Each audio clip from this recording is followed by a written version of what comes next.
thème de ce soir, c'est Chrétien brise le signe indien. C'est une méditation sur le deuxième livre des Chroniques, chapitre 18, du 1er au 34e verset. On trouve les mêmes textes dans 1 Roi 22, 1 Roi 22, 1 à 40. Dans le même texte, vous pouvez le trouver en 1 Roi 22, 1 à 40. Vous le trouvez aussi en 2 Chroniques 18, 1 à 34. Nous connaissons tous l'histoire du roi Akab. Akab, c'est l'époux dominé de Jézabel. Pour avoir la vigne de Naboth, il laissa Jézabel, son épouse, ourdir un complot meurtrier, un complot criminel contre cet innocent de Naboth. Ce crime crapuleux poussa le prophète Élie à prophétiser ainsi contre Akab. N'es-tu pas un assassin et un voleur? Ça c'est un prophète qui parle à un roi. Vous qui dites, comme toute autorité vient de Dieu, on ne peut pas dire au roi, au président, au chef de l'État qu'il est un assassin, qu'il est un voleur, si réellement il l'est. N'es-tu pas, ça c'est un prophète, c'est dans la Bible. Si tu avais vécu au temps du prophète Élie, tu dirais que Élie fait la politique. Or tu chantes chaque jour, Élie qui a fait la politique ici, il est allé au ciel. Dieu l'a pris. Il dit au roi, n'es-tu pas un assassin et un voleur? Au lieu même où les chiens ont léché le sang de Naboth, Naboth c'est le propriétaire du champ de vigne que Akab, grâce à sa femme Jézabel, a pris. Naboth avait une vigne, un champ, mais de vigne. On appelle ça la vigne. À côté de la maison d'Akab. Alors Akab, comme toujours, les riches veulent toujours avoir des grands espaces. Il voulait avoir un grand espace, avoir cette vigne-là. Il est allé voir Naboth. Je te paye la vigne. Naboth a dit non, ça c'est l'héritage que m'ont laissé mes pères. Je ne peux pas le vendre pour rien au monde. Il dit non, je vais te donner beaucoup d'argent. Il dit pas question. Alors Akab est rentré chez lui à la maison, très fâché, très affaibli. Sa femme a vu ça, Jézabel dit, mais toi tu es le roi. Quelqu'un qui refuse avec sa vigne. Mais tue-le, prends la vigne. Bon, comme Akab était faible, Jézabel elle-même a ourdi un complot contre Naboth. On a tué Naboth et après il est venu dire à son mari, Naboth est déjà mort, prends la vigne. Il est allé prendre la vigne. Et quand il était sur la vigne, prenant possession d'elle, le prophète Élie l'a suivi là-bas. Et là il lui dit, n'es-tu pas un assassin et un voleur? Au lieu même où les chiens ont léché le sang de Naboth, les chiens lécheront aussi ton propre sang. Quand tu as tué, vous avez fait tuer Naboth là. Les chiens ont léché son sang. Au même endroit, on léchera aussi ton sang. Il continue, il dit, celui de la maison d'Akab qui mourra dans la ville sera mangé par les chiens. Et celui qui mourra dans les champs sera mangé par les oiseaux du ciel. Dis ta famille. Celui qui meurt en ville, il est mangé par les chiens. Celui qui meurt dans la campagne, dans la forêt, dans la brousse, il est mangé par les oiseaux du ciel. Ça c'est 1 Roi 21, 19, 24. Après avoir entendu les paroles d'Élie, Akab déchira ses vêtements. Il mit un sac sur son corps. Il jeûna.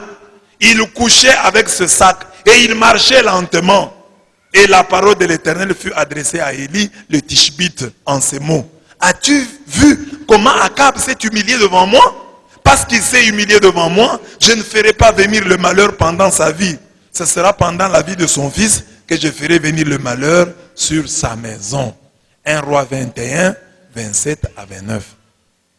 Donc Akab, le roi d'Israël, avait déjà eu des problèmes avec le prophète Élie.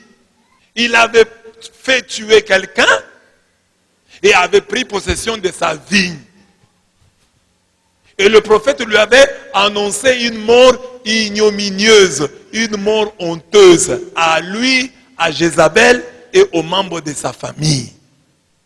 Mais à cause de son acte de pénitence, à cause ou grâce à sa repentance, Dieu avait renvoyé les malheurs qu'il lui avait promis à sa postérité. Parce qu'il avait montré des signes extérieurs de la conversion. Bon, il y avait quelque chose aussi d'intérieur parce que Dieu n'allait pas seulement se baser sur ces signes extérieurs. Qu'est-ce qu'il avait fait? Quand on lui a dit, tu vas mourir, il déchira ses vêtements, il mit un sac sur son corps, tout roi qu'il était, il jeûna, il couchait avec ce sac et il marchait lentement, tout roi qu'il était. Donc, le roi est généralement pressé. Il a beaucoup de chats à fouetter.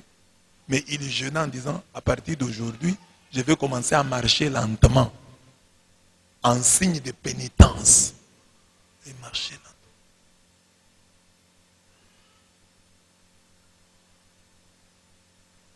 Alors, vous voyez, quand vous marchez lentement, vous avez quelque chose à faire là.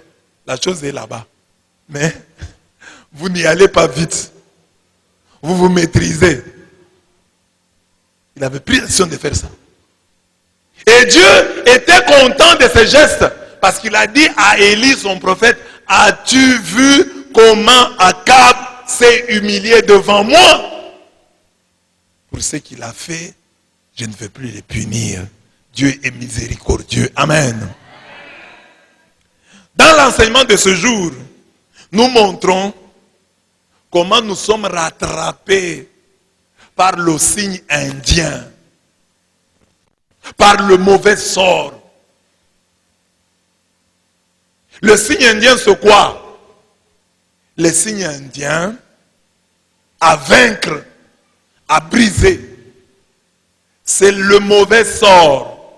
C'est la malédiction. C'est comme ça qu'on appelle ça français. Il est poursuivi par un signe indien. C'est-à-dire, il est poursuivi par un mauvais sort. Il est poursuivi par la malédiction. Il est sous la malédiction. Il y a un signe indien qui le poursuit. On emploie cette expression en référence au sort maléfique supposé être jeté par les chamans amérindiens. Les Amérindiens, ce sont les Indiens de l'Amérique. Parce que ce sont eux les premiers habitants des États-Unis.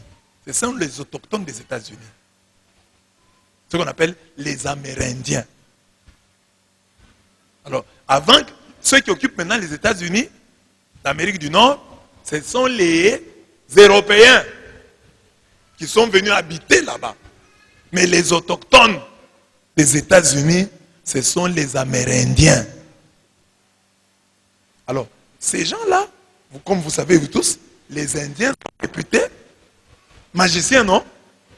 Dans le temps, on nous disait même que l'Inde ne participe pas à la Coupe du Monde à cause de la magie. Que s'ils jouent contre vous, ils peuvent battre 100 buts à 0. C'était un mythe. Hein? Mais on disait ça. Vous avez déjà vu les Indiens à la Coupe du Monde? Mais parce qu'ils ne se sont jamais qualifiés. Donc, dans l'imaginaire collectif, on a dit les Indiens sont des grands féticheurs. Alors s'ils te jettent un mauvais sort, ce mauvais sort-là va te poursuivre partout. Où que tu ailles. C'est entré dans le langage que vous êtes allé attaquer les Indiens et maintenant vous êtes poursuivi par un signe indien. C'est-à-dire une malédiction, un mauvais sort qui vous poursuit partout. Où que vous alliez, où que vous vous cachez, ça vous poursuit. Un signe indien. Alors maintenant, qu'est-ce qu'il fallait faire? Il fallait vaincre le signe indien. Ou briser, casser le signe indien. C'est le français. Hein? Il faut briser. Hein? Il a vaincu le signe indien. Il a brisé le signe indien. Donc il a cassé cette malédiction. Donc, les Indiens, les Amérindiens, leurs chamans, c'est-à-dire leurs féticheurs, étaient réputés jeté un mauvais sort contre leurs ennemis lors de la conquête de l'Ouest américain. Une des meilleures illustrations de ce qu'on appelle signe indien se trouve dans ce texte biblique. Nous sommes dans la note infrapaginale. Lisons le texte. Vous serez comme un homme qui fuit devant un lion et tombe sur un ours. Il entre à la maison, appuie sa main au mur et un serpent le mord. Quand on voit quelqu'un avec de tels malheurs, on va dire non, non. Ça, il est poursuivi par un signe indien. Signe indien, c'est une expression française pour dire malédiction, pour dire mauvais sort. On emploie cette expression signe indien, comme dans ce cas ici. Quelqu'un qui fuit devant un lion. Il voit un lion, il fuit. Il a plus ou moins échappé au lion. Il est content d'avoir échappé au lion. Et quand il croit qu'il a échappé au lion, il voit surgir un ours. Et il échappe à l'ours. Il se retrouve dans la maison.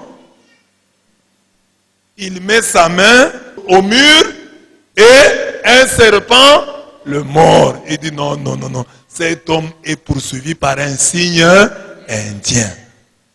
On lui a jeté un mauvais sort. Amen. Alors, le résumé de notre enseignement est le suivant. Pour échapper au mauvais sort, ne te fais pas d'illusions. C'est la première partie. Ne te fais pas d'illusions. Sois l'ami des prophéties dures. Akab ne serait pas mort. Si dans sa vie il aimait les prophètes durs, les prophéties dures, il ne serait pas mort. Mais il aimait les prophéties mielleuses. Les prophéties qui le caressaient dans le sens du poil. C'est ça qu'il aimait. Et c'est ça qu'il a perdu. Il n'a pas réussi à briser la malédiction. Il n'a pas réussi à vaincre le signe indien. Parce que lui, il avait déjà échappé. Au temps du prophète Élie, il avait échappé à la malédiction. On avait dit que tu vas mourir mal. Les chiens vont lécher ton sang. Mais il s'était repenti. Il avait donc échappé à cette mort. Mais voilà qu'il va mourir encore. D'une mort où l'on voit la main du mauvais sort. Il porte une cuirasse. Mais la flèche le tue quand même.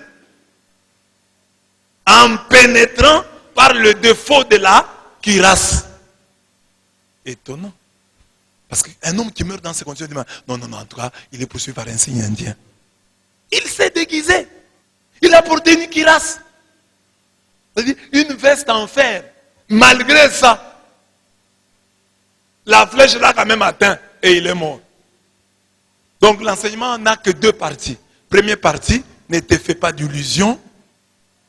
Deuxième partie, écoute les prophètes durs. Ils sont sûrs, les prophètes durs. Premier point, ne te fais pas d'illusions. Il y a une malédiction sur Akab. Akab n'est pas le roi aimé de Dieu. Malgré sa courte repentance, il reste le roi qui n'est pas en bonne odeur auprès de Dieu. Alors qu'est-ce qu'il fait? Il se leurre d'illusions. Il se nourrit d'illusions. En faisant quoi? Ah, il dit, je vais conclure une alliance avec Josaphat, qui est le roi préféré de Dieu. C'est ça que j'ai dit. Ne te fais pas d'illusions en mangeant avec les bénis. Tu vas leur créer des problèmes. Josaphat allait mourir. J'ai dit ceci. Ne te fais pas d'illusions en mangeant avec les bénis. Akab devait se convertir vraiment. Mais il changea son extérieur sans laisser la grâce toucher son intérieur. Quand un homme change pour un petit temps, il n'a pas vraiment changé.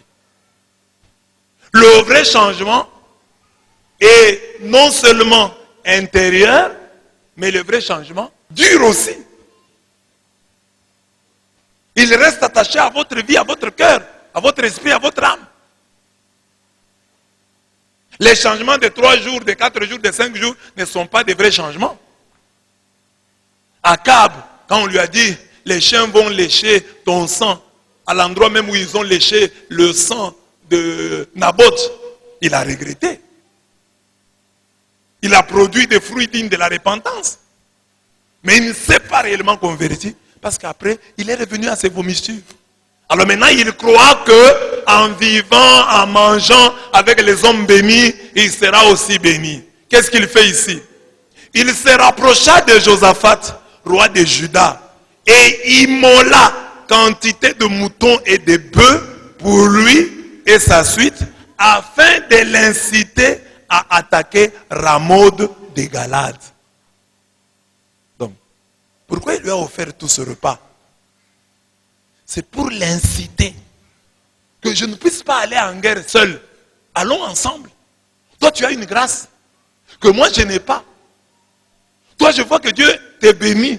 Dieu marche avec toi. Alors, je vais m'associer à toi. Je vais me mélanger à toi. Et si ensemble, on va à cette guerre, on va gagner. 2 Chroniques 18:2. Il motiva cette attaque en ces termes. Savez-vous que Ramoth en Galate est à nous? Et nous ne nous inquiétons pas de la reprendre des mains du roi de Syrie. 1 Roi 22:3. À cette demande, Josaphat répondit, nous irons, moi comme toi, mon peuple comme ton peuple, mes chevaux comme tes chevaux. En ce moment-là, retenez-le, le royaume est divisé en deux. Il y a au nord le royaume d'Israël avec comme capitale Samarie. Et il y a au sud le royaume de Juda avec comme capitale Jérusalem. Mais c'est le même peuple qui est divisé. Au nord, c'est Akab qui est le roi. Au sud, c'est Josaphat qui est le roi. Ils étaient divisés, il y avait un schisme politico-religieux à la mort de Salomon. Alors maintenant, les royaumes du nord, ceux qui étaient partis au nord, c'est eux qui étaient les rebelles, parce qu'ils se sont rebellés contre le fils de David. Ils se sont rebellés contre Roboam, le fils de Salomon, qui était devenu roi et qui prétendait les faire travailler plus que son père Salomon. Alors ils ont dit, bon, si c'est comme ça, si toi tu vas nous faire travailler plus que ton père, nous préférons avoir notre royaume à nous. C'est ainsi qu'ils se sont divisés, ils sont allés au nord. Alors donc ils n'étaient pas dans la volonté parfaite de Dieu. Ceux qui étaient dans la volonté parfaite, c'est ceux du sud. Alors le roi du nord veut maintenant attaquer Ramoth, le roi syrien qui a pris Ramoth de Galade. Et il a besoin de Josaphat, le béni, le roi légitime. Amen. Cette attitude d'Akab, roi d'Israël, est souvent aussi la nôtre. Bien de fois, nous pensons que la conversion consiste à s'allier, à se mélanger au bon, au béni. Non, c'est pas vrai. Convertissons-nous. Ne cherchons pas à nous allier aux convertis. Ne cherchons pas à vivre sous l'ombre des convertis. Augmentons plutôt leur nombre. La conversion peut être un mouvement que quelqu'un peut chercher à rejoindre, mais sans lui-même se convertir. Dieu ne te demande pas de rejoindre un mouvement, le mouvement de convertis. Dieu te demande de te convertir.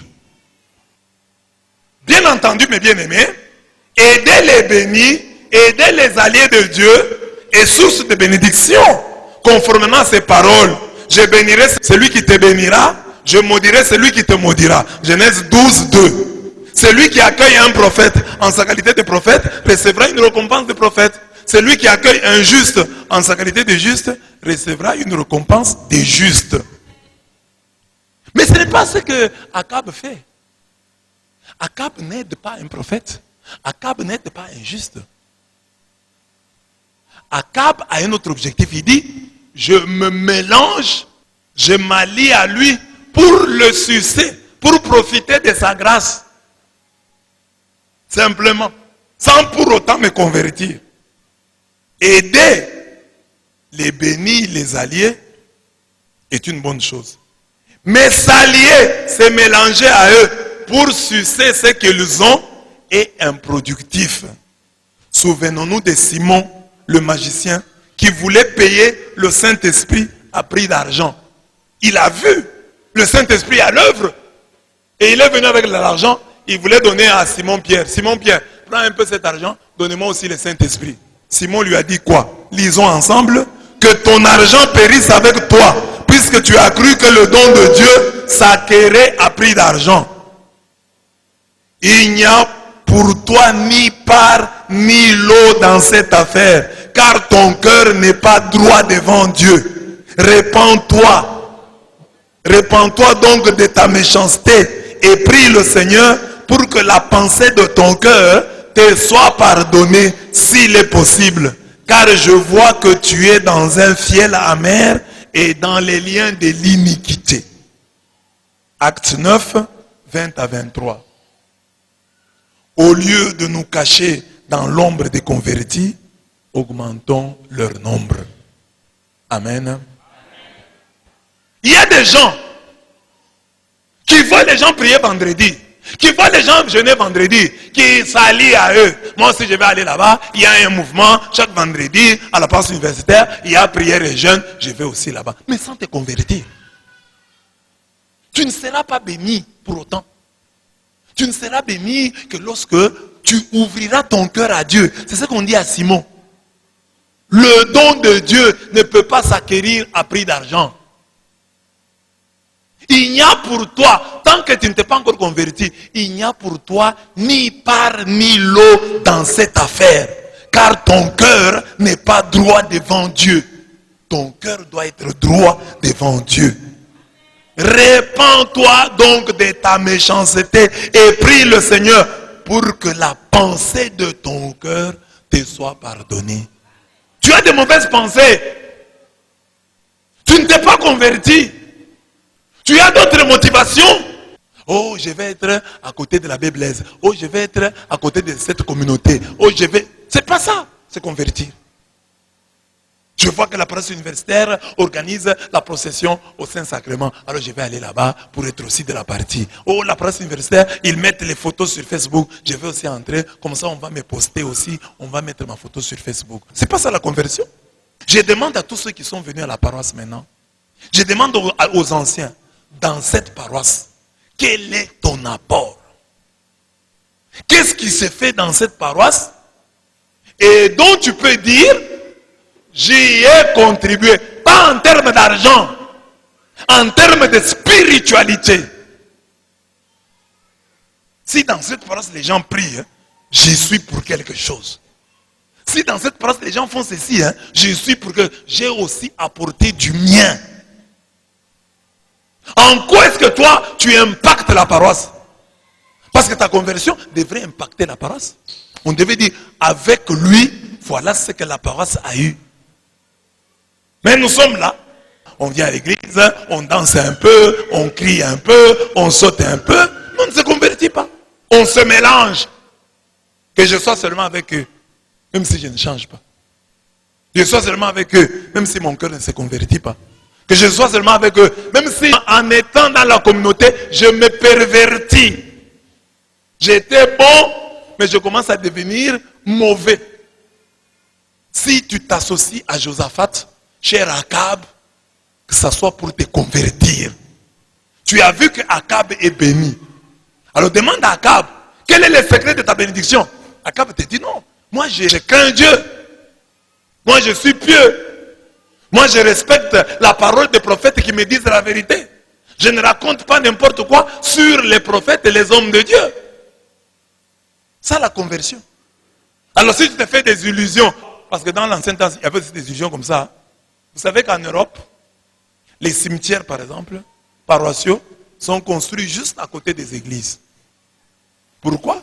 Il y avait une croyance à l'époque que si tu meurs et que ta tombe est à côté de l'église, tu vas vite ressusciter. Donc, les gens préfèrent être enterrés à côté de l'église. Comme ça, le jour de la résurrection, ils vont ressusciter par le simple fait qu'ils ont été mis à côté de l'église. Non! C'est pas ça. Convertis-toi. Ne te mélange pas aux bénis.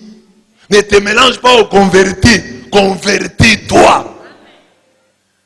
Quand nous venons ici, nous obéissons à ceci et à cela, c'est parce que nous nous sommes convertis. Et toi qui viens, ne viens pas te mélanger à nous, mais viens te convertir.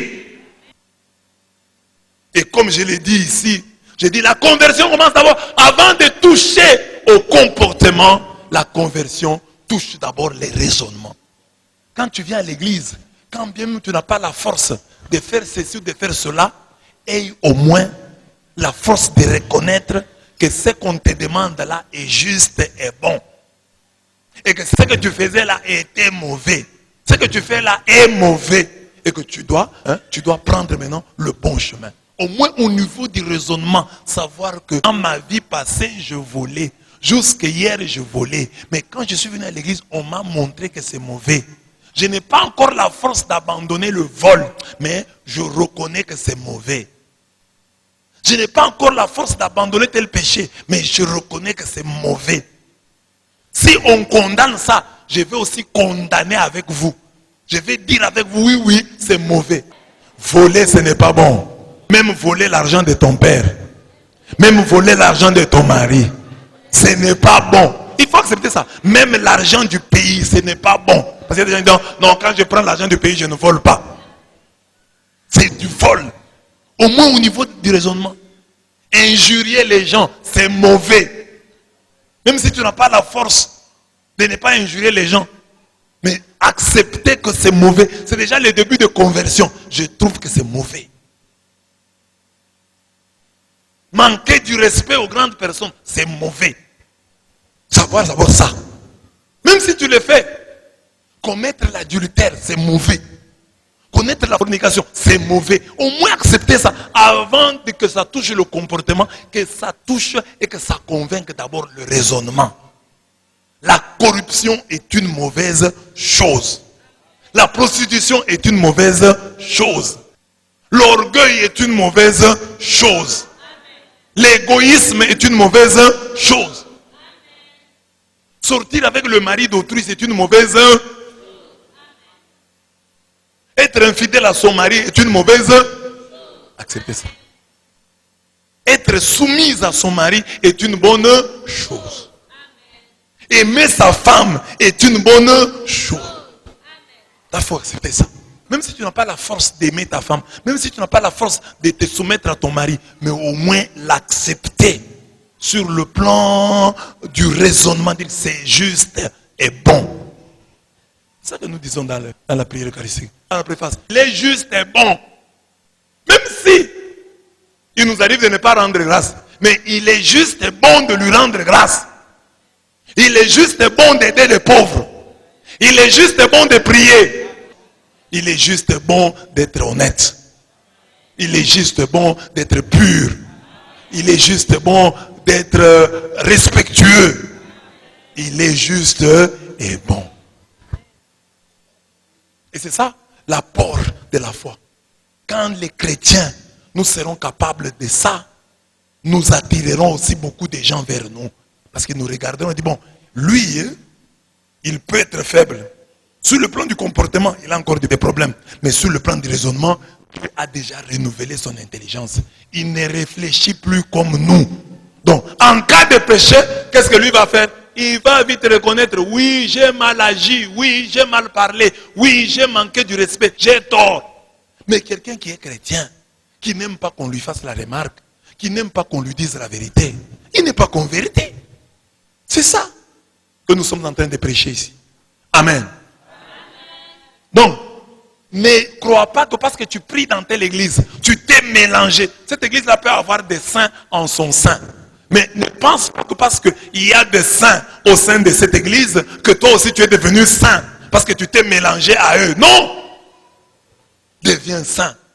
Augmente le nombre de saints. Ne profite pas simplement de leur ombre. Augmente leur nombre. Augmente le nombre des saints. J'ai déjà prêché ici, j'ai dit, mes chers frères, lorsqu'il pleut, C'est ça qui doit vous réjouir. Il pleut aujourd'hui. Je n'avais même pas envie d'aller à la messe. Je vais y aller aujourd'hui. C'est ça un chrétien. Il pleut. Mais c'est une occasion pour moi de lui montrer l'amour. De dire, papa, tu es mort pour moi un vendredi. Il pleut. Je vais aller à l'église mouiller pour toi. Je vais me mouiller pour toi. J'accepte. Oh, il pleut. Avec la pluie comme ça, le sommeil est bon. Je profite et je dors. Quelle foi tu as en Jésus-Christ? Lui, est mort pour toi. Tu t'absentes de la messe parce qu'il a plu. Tu n'es pas converti. Tu n'es pas converti. Tu es un farceur. 2. Ne te fais pas d'illusions en te nourrissant des prophéties mielleuses. Avant de déclarer la guerre aux Syriens qui occupaient Ramoth en Galade, Josaphat, qui était un roi pieux, dit à Akab, je te prie, consulte d'abord la parole de Yahweh. Ne va pas en guerre comme ça. Consulte Dieu. Cherche sa face. Demande-lui l'autorisation. Ne mets pas Dieu devant un fait accompli. Demande son accord. C'est ça, consulter Yahweh. Seigneur, je voudrais faire ceci. Qu'est-ce que tu en penses? Quel est ton point de vue? Comment tu trouves ça? C'est ça, chercher la face de Dieu. J'ai des problèmes, je ne peux pas décider seul. J'ai un chef.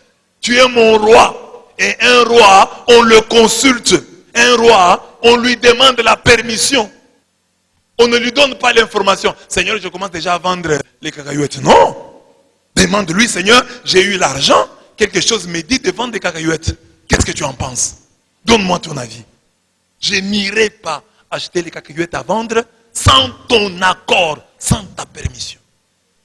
J'attends ton mot. C'est ça, croire en Jésus-Christ comme ton Seigneur. Il y a des gens qui sont entrés en médecine. Il y a des gens qui ont fait le droit. Il y a des gens qui ont fait l'économie sans savoir demander l'avis de Dieu. Il y a des gens qui se sont mariés sans savoir consulter le Seigneur. Regarde ce que tu es en train de vivre. Mariage sans consultation. C'est un enfer que tu vis là. Mais pour des raisons d'honneur, tu fais semblant de vivre. Tu portes la croix en silence parce que tu n'as eu que ce que tu cherchais. Tu n'as pas consulté Dieu. Tu n'as pas cherché la face de Dieu. Même pour avoir un enfant, on doit consulter Dieu. Seigneur, maintenant, notre fils a grandi. Nous voulons avoir un autre. Qu'est-ce que tu en dis? Nous prions d'abord.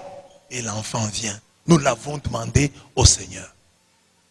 Tu consultes Dieu ou tu les mets devant des faits accomplis? Seigneur, dis-moi. Il faut que je parte. On m'a invité. On m'a dit ceci. Montre-moi un signe. Montre un signe que tu es d'accord. Parle-moi. Au moins que Dieu voit que tu cherches sa face. Tu le consultes. Tu rencontres un homme en cours de route. Il te fait la cour, ma soeur. Consulte Dieu. Demande-lui. Tu vas envoyer ta fille, ton fils à Kinshasa, Lubumbashi. Consulte Dieu. Et si maintenant ta fille va là-bas, ça tourne mal, tu vas accuser qui? Si le Seigneur te dit, est-ce que tu m'avais consulté? Tu vas répondre quoi? Tu m'avais consulté? Tu fais des histoires à ta tête. Comme bon te semble, continue. Josaphat, c'était un homme converti. Et regardez un homme converti. Akab est incapable de se mélanger à lui, de devenir comme lui. Parce que lui veut aller en guerre sans consulter Yahweh. Et c'est Josaphat qui lui dit, non, mon frère, je te prie, consulte d'abord la parole de Yahweh. 2 Chroniques 18, 4. Akab avait autour de lui beaucoup de faux prophètes qui n'étaient que des diseurs de bonne aventure. Ce n'étaient pas des prophètes. Un prophète est terrible. Un prophète, quand on le consulte, on ne connaît pas la réponse. On ne connaît pas la réponse. Un prophète est imprévisible. Mais quand un prophète devient prévisible, c'est un faux. S'il est prévisible, le texte va nous le dire, il est prévisible dans les malheurs, dans l'annonce des malheurs.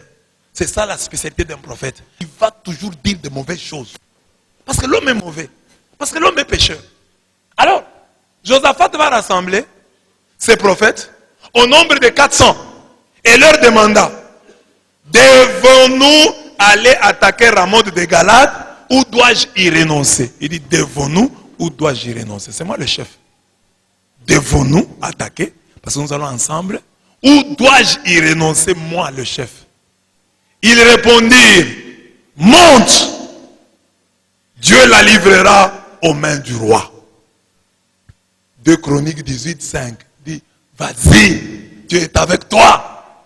Tu vas prendre cette ville.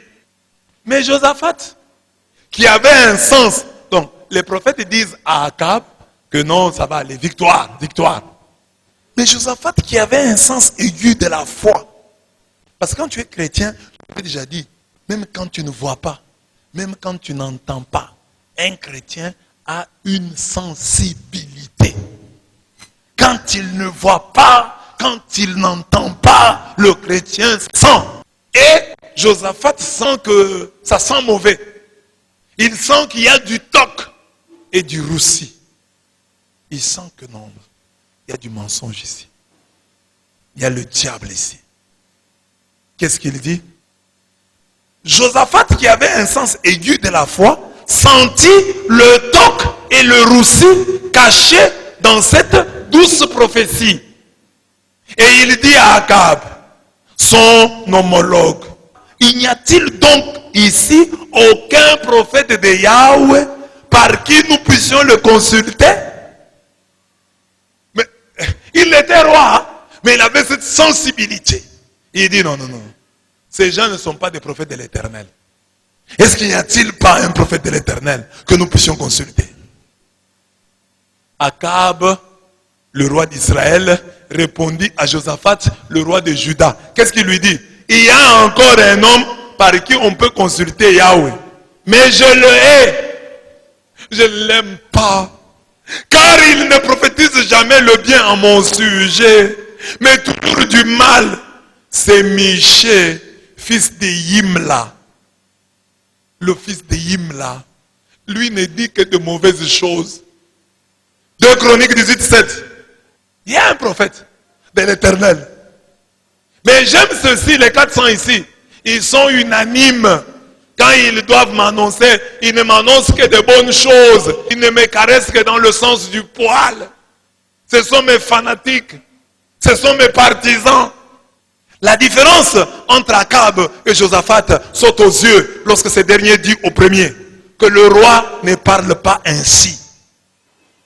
Quand lui dit je le hais, il ne prophétise jamais le bien à mon sujet, il prophétise toujours le mal. Josaphat lui dit non, il ne faut pas parler comme ça. Il faut parler comme ça. Ne parle pas comme ça. Que le roi ne parle pas ainsi. 2 Chroniques 18, 7. Josaphat ne peut aller en guerre qu'après avoir consulté le Seigneur. Akab, lui, fait les choses à sa tête et met souvent le Seigneur devant les faits accomplis. Josaphat sait qu'on ne parle pas d'un prophète n'importe comment. Akab parle légèrement de l'unique prophète qui lui dit la vérité. Il dit que lui, je ne l'aime pas parce que il dit toujours du mal. Mais c'est la vérité qui fait mal. Mais il sait que c'est lui le vrai. Mais il ne veut pas se l'avouer. Mais il sait pertinemment bien que c'est lui qui est dans le vrai. Mais il ne sait pas se l'avouer. Ah, il me contrarie. Ah, il n'est pas d'accord avec moi. Ah, voilà pourquoi je ne l'aime pas. Josaphat, comme le prophète Jérémie, sait que les prophètes, disons ensemble, les prophètes qui nous ont précédés ont prophétisé contre des pays puissants et des grands royaumes, la guerre, le malheur et la peste. Mais si un prophète prophétise la paix, c'est par l'accomplissement de ce qu'il prophétise qu'il sera reconnu comme véritablement envoyé par le Seigneur. Jérémie 28, 8 à 9. Normalement, un prophète, de la bouche du prophète, ne sortent que ces mots. Malheur, guerre, peste. Vous allez souffrir. C'est le prophète. Vous aurez la guerre. C'est le prophète. Vous allez attraper la peste. Vous allez mourir de peste. La peste est une maladie. C'est ça le prophète. Ça c'est ce que Jérémie dit à un faux prophète Anani. Il dit, au cas où le prophète annonce la paix, annonce le bonheur. Bon, ça peut arriver. Mais on acceptera ça que si cela arrive. Mais le malheur, le prophète l'annonce à temps et à contre-temps.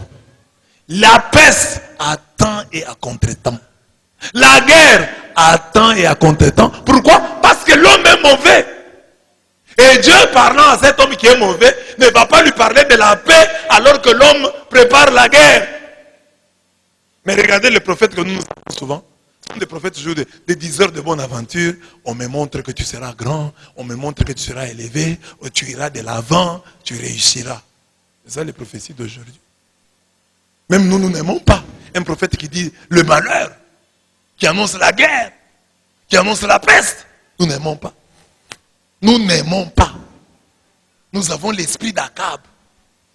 Mais pourtant, les prophètes sont ici. Ils annoncent les malheurs, la guerre et la peste. Et quand ils annoncent la paix, c'est quand la paix devient effective qu'on croit en eux. Josaphat sait que les prophètes ont été tués justement parce que leur vérité dérangeait beaucoup les détenteurs du pouvoir. Sur chaque ministère prophétique, il est écrit « Malheur lorsque tous les hommes diront du bien de vous, car c'est ainsi qu'agissait leur père à l'égard des faux prophètes. » Luc 6, 26. Tu es chrétien, je vais le dire, et je vais insister. Quelle est ta relation? Qu'est-ce que tu attends d'un prophète? Des paroles mielleuses? Des caresses dans le sens du poil? Ou des vérités libératrices? Tu veux quel type de prophète pour toi? Fais la description du prophète selon ton cœur. Celui qui te craint? Celui qui te vante? Celui qui t'acclame? Ou celui qui te dit la vérité? Quand tu n'as pas compris ça, tu te leurres d'illusions, tu te nourris d'illusions. Oh, je vais donner à manger au prophète. Oh, que le prophète me dise de bonnes choses. On va te les dire. Les faux prophètes seront toujours là pour te dire ce que tu veux entendre. Mais ce n'est pas ça qui brisera le signe indien dans ta vie. Tu veux échapper au signe indien? Ne fais pas comme Akab. Ne fais pas comme Akab.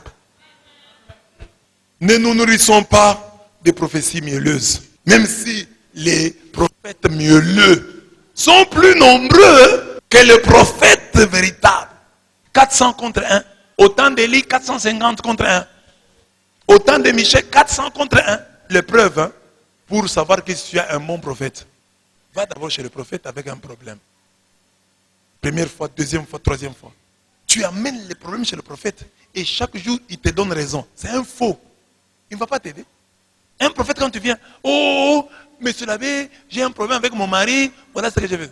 Le prophète est capable de dire, oh non, là tu avais raison. Mais un autre jour, là tu as tort, tu as mal agi. C'est pas comme ça. Ah, ça c'est un vrai prophète. Mais les gens aiment toujours le prophète qui leur donne raison. Ah, c'est ton mari qui a tort. Ok. Oh, c'est ta femme qui a tort. Ok. Ça c'est un bon prophète. 1-3. Ne te leurre pas d'illusion en ayant des flatteurs autour de toi. Il y a des gens qui sont heureux quand ils ont des flatteurs autour d'eux. Tu n'iras pas de l'avant dans la vie. Hein? Tu ne casseras pas, tu ne briseras pas le signe indien en t'entourant des flatteurs. Pourtant, c'est ce que l'homme aime. Le roi Akab avait entraîné son entourage à la flatterie, au fanatisme. C'est ainsi que le prophète majeur, parmi ces prophètes de cour, un certain Sédécias, fils de Kénana, se fit même des cornes de fer et dit, ainsi parle Yahweh, avec cela tu encorneras les Araméens jusqu'au dernier. Donc lui était là avec des cornes de fer. Il dit à Akab, avec ces cornes ici, tu vas les encorner jusqu'au dernier. Prophétie avec geste, avec matériel didactique. Il a même des cornes de fer. Pour annoncer le mensonge, tu les encorneras jusqu'au dernier. Alors là, Akab a dit, Amen. Amen. Amen. C'était faux. C'était très faux. C'était archi faux. Il trompait. Dieu ne lui avait pas parlé, mais il a le courage de dire, ainsi parle Yahweh. Avec cela, tu encorneras les Araméens jusqu'au dernier. Et tous les prophètes faisaient la même prédiction, disant, monte à Ramoth de Galade, tu réussiras. Yahweh la livrera aux mains du roi. 2 Chroniques 18, 10 à 11. Sédécias va pousser loin son fanatisme, va pousser très loin sa hardiesse. Quand Michée annonce la vérité et dénonce le mensonge, il va même s'approcher de Michée et va le frapper à la mâchoire. Il va suivre Michée. Quand Michée dit non, ça n'ira pas, il le poursuit, il le gifle à la mâchoire en disant, par quelle voie l'esprit de Yahweh m'a-t-il quitté pour te parler? L'esprit de Yahweh m'a-t-il quitté pour te parler? Hein, petit? Et même aujourd'hui dans nos pays, c'est comme ça. Nos chefs sont entourés par des flatteurs. Des gens comme ça, les sédécias, ils sont autour de nos chefs. Et ils ne veulent pas que les chefs entendent la vérité. Dès que tu dis la vérité, ils sont capables de te tuer, de te gifler comme sédécias. La Bible est d'une actualité étonnante. La Bible dit des choses qui se font aujourd'hui. Aujourd'hui, il y a des gens qui sont nommés dans ce pays, mais qui sont incapables de voir le chef de l'État. Parce qu'autour des chefs de l'État, on construit, surtout chez nous en Afrique ici, on construit des enclos. Parce que les autres qui viennent, ce sont les prophètes de l'extérieur, comme les Michées, qui ont la vérité. Les prophètes de la cour, là, les sédécias, sont là pour simplement acclamer. Parce qu'ils protègent leurs intérêts. Ils ne veulent pas que le chef ouvre les yeux. Et quand Michée dit la vérité, Sédécias est prêt à le gifler. Il le gifle.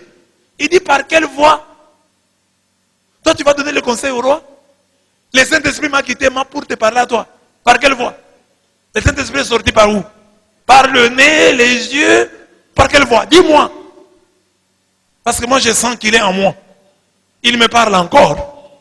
Et il m'a dit que le roi ne mourra pas. Avec mes cornes ici, il m'a dit, avec ses cornes, le roi va encorner tous ses ennemis. C'était faux. Alors, Michée aussi, il a de l'esprit. Qu'est-ce qu'il lui dit? Michée est parti. Tu le verras au jour où tu iras de chambre en chambre pour te cacher. Mais un jour, tu vas fuir.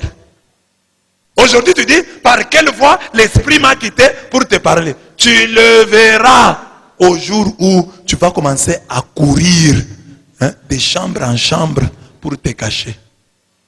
Un jour, ça sera difficile. Un jour, on te cherchera, toi, le faux prophète là, pour te tuer. Et tu fuiras de chambre en chambre. C'est ce jour-là que tu te souviendras que l'esprit t'avait quitté pour me parler. Ça, c'est 2 Chroniques 18, 23, 24. Même le messager qui était allé chercher Michée lui dit, voici que les prophètes n'ont qu'une seule bouche pour parler en faveur du roi. Tâche de parler comme l'un d'eux et prédit le succès. Mais Michée répondit, par Yahweh vivant, c'est que mon Dieu dira, c'est cela que j'énoncerai. 2 Chroniques 18, 12 à 13. Même celui qu'on a envoyé pour aller chercher Michée, en cours de route, il dit, mon cher, tous ceux qui sont là, les 400 là, ne disent au roi, ne prédisent au roi que le succès. Fais aussi de même, ne cherche pas de problèmes inutilement. Le roi a besoin de ça. Tu vois, ne le stresse pas, dis. Ne le stresse pas, tu vois, il a déjà beaucoup de problèmes. Dis-lui seulement ce qu'il veut entendre. Mais je ne dis pas question. Moi, je dirai ce que le Seigneur me dira de lui dire. Et c'est ça aujourd'hui même au Congo. Il y a des Congolais. Moi, par exemple, je suis prêtre depuis 25 ans. En tout cas, je peux manger matin, midi, soir. Je suis curé de paroisse en tout cas, je peux manger. Mais quand moi je parle des repas, en tout cas, je ne parle pas tellement de moi-même, parce que moi j'ai déjà mes repas. Je parle pour vous. Mais vous, quelqu'un qui est plus affamé que moi. Et c'est celui qui dit, non, laisse. Dis au roi seulement de bonnes choses. Il n'y a pas de courant, dis au roi qu'il y a du courant. Il n'y a pas de l'eau, dis au roi qu'il y a de l'eau. C'est ça qu'il veut entendre. Ne stresse pas les chefs de l'État. Laisse-le tranquille. Il n'a encore que 3 ans. Mais 3 ans, c'est au-delà de la moitié du mandat. Il n'a que 3 ans. Vous voulez qu'il change quoi en 3 ans? Il savait qu'il avait un mandat de 5 ans. Et vous trouvez, les pauvres. Moi, par exemple, chez moi, je paye de l'eau chaque jour. Ici, en Bougement, nous payons de l'eau dans des bidons. Un bidon coûte combien? Un bidon 500. S'il y en a, hein? Parce qu'il y a des fois, il n'y en a pas. Il faut attendre la pluie. Chez nous, ici, la pluie est toujours la bienvenue.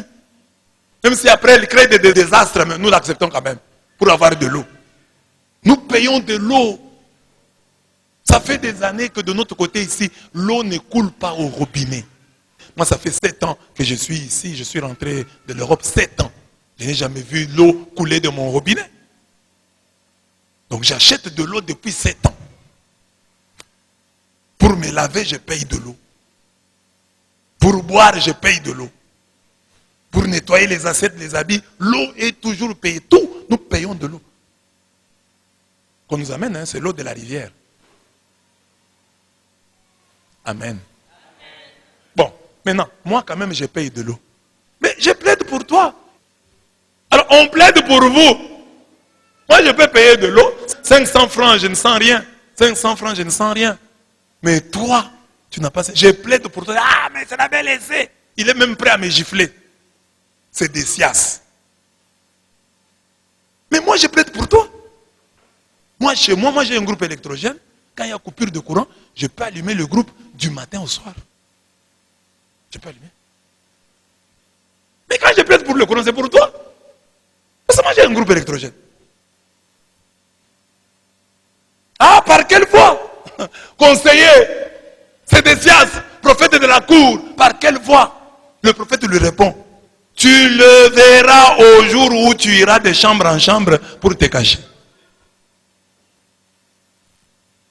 Le pouvoir, la roue de l'histoire tourne. Vous voyez, aujourd'hui, les gens qui étaient autour de Joseph Kabila, ils se sont tués. Vous les voyez encore? Ils parlaient avec force. Vous les voyez encore? Ils sont en train de fuir de chambre en chambre. Ceux qui sont au pouvoir aujourd'hui, dans 7 ans, si Fatih fait 2 mandats, ils fuiront aussi de chambre en chambre. La roue de l'histoire tourne. Quand Dieu vous donne le pouvoir, profitez-en pour faire le bien. Parce qu'il y a une vie après le pouvoir. Vous allez commencer à fuir de chambre en chambre, comme c'est des sias. Vous allez commencer à vous cacher. On va commencer à crier sur vous. Vous avez, il y a quelqu'un qui peut être au pouvoir, il a 30 ans. Le mandat d'un président, c'est 5 ans, 2 fois. Si vous avez la force, si vous avez la chance. Mais à supposer, bon, vous avez 30 ans, 10 ans, vous passez au pouvoir. Mais la grande partie de votre vie, vous allez la passer comment? Parce que l'argent du pouvoir, ce n'est pas toujours un bon argent. Vous voyez, comme vous êtes au pouvoir là, vous bouffez aux frais de l'État. On vous met du carburant, on vous met du crédit. Vous avez tous ces avantages là. Le jour où vous quittez le pouvoir, vous perdez les avantages. Vous avez appris l'histoire des cartes bancaires, non? Donc ils avaient des cartes bancaires, ils pouvaient retirer de l'argent comme bon leur semblait. Mais c'est fini. Ce sont maintenant les autres aussi, peut-être qui ont aussi leurs cartes. Et ça va se finir. Et quand vous avez mal dirigé, vous avez peur des procès. Vous n'êtes pas en paix dès qu'on s'approche du placard où vous avez mis un cadavre. Vous tremblez. On va découvrir le cadavre que j'ai caché dans ce placard. Nous n'aimons pas la vérité. Et nous combattons tous ceux qui sont francs envers nous. Nous les appelons ennemis. Et nous prenons pour amis les flatteurs et les menteurs. Il y a des sœurs là, et des frères. Tout le monde se connaît. Moi, par exemple, je me connais, je suis relativement laid. Bon, maintenant si quelqu'un me dit, tu es très beau, il trompe. Il me trompe. Toi aussi, c'est bien de te regarder. Est-ce que tu es vraiment beau comme il veut te le faire croire? Dis-leur que tu trompes. Même toi, fille, tu as ton amoureux là, qui exagère avec des éloges. Oh, tu es très belle. Dis non, non, tu exagères. Je ne suis pas belle. Je suis peut-être jolie, je suis peut-être charmante, mais belle là, tu as exagéré. Moi-même, je sais voir la dimension de mes lèvres, le volume de mon nez, l'expansion de mon menton. Il se moque de toi, ce garçon-là. Et toi, tu souris. Merci. Toi, tu vas me tuer. Oui, il va vraiment te tuer. regarde les filles qui mettent leurs photos sur Facebook là. Vous me donnez combien sur 10? Allez seulement leur donner 0. Elle va vous injurier. Mais commente plus mes photos. Mais tu as posé la question. Vous me donnez combien sur 10? 0. Ne commente plus mes photos. Donc tu te poses la question pour qu'on puisse te mentir. Tout le monde aime qu'on lui trompe. Qu'on lui mente. Ça nourrit un peu sa fierté. Les mensonges nourrissent notre fierté. Ah, maintenant cet enseignement, il ne faut pas profiter. Hein? Parce que les impolis vont profiter. Ça dit, oh, mais ça peut, vous voyez, mais ça peut nous a dit dire la vérité. Tu rentres à la maison, tu dis à ton mari, tu n'es pas beau. Il va te gifler. Je vais dire à mon père la vérité, mais ça peut nous a dit ça. Moi, je n'ai pas dit ça. J'interpelle ceux qui veulent qu'on leur dise le mensonge. Nous tous, que nous puissions accepter qu'on nous dise la vérité. Parce que si nous avons des gens qui nous trompent, c'est bien. Ils vont exister toujours. Les faux prophètes seront là et ils seront la majorité. Mais que nous ayons quelqu'un qui nous dise la vérité. Élie, en son temps, il y avait 450 faux prophètes. Mais il y avait quand même un vrai prophète. Que nous puissions accepter. Au temps de Michée, 450 faux. Mais un seul vrai Michée. Qu'il existe. Il faut que nous souhaitions son existence. Ceux qui nous disent la vérité, nous les appelons ennemis. Et nous prenons pour amis les flatteurs et les menteurs. Par exemple, dans notre pays, malgré les efforts du gouvernement, et les choses n'ont pas encore changé. Notre vie à nous Congolais a-t-elle changé? Vous sentez la différence entre le temps de Mobutu, le temps de Kabila et le temps de Fachi? Vous sentez la différence? Vous pouvez dire notre vie a changé? Notre vie n'a pas changé. Au contraire, on peut même dire qu'elle a empiré dans le sens que les choses sont allées de mal en pire parce que nous avions mis beaucoup d'espoir. Nous nous disions, l'UDPS, après 37 ans d'opposition, quand il prend le pouvoir, il va quand même changer les choses. Il va tenir compte de toutes les critiques qu'elle a faites au pouvoir précédent et va changer les choses. Quand nous ne parlons pas comme des gens haineux, nous parlons comme des gens déçus. Akab appelait Élie mon ennemi. 1 roi 21, 20. Il appelle mon ennemi. Tu m'as retrouvé. Un jour, il vit Élie. Le roi Akab vit Élie et lui dit, est-ce toi qui jette le trouble en Israël? Élie répondit, je ne trouble point Israël. C'est toi au contraire et la maison de ton père, puisque vous avez abandonné les commandements du Seigneur et que tu es allé après les Baals.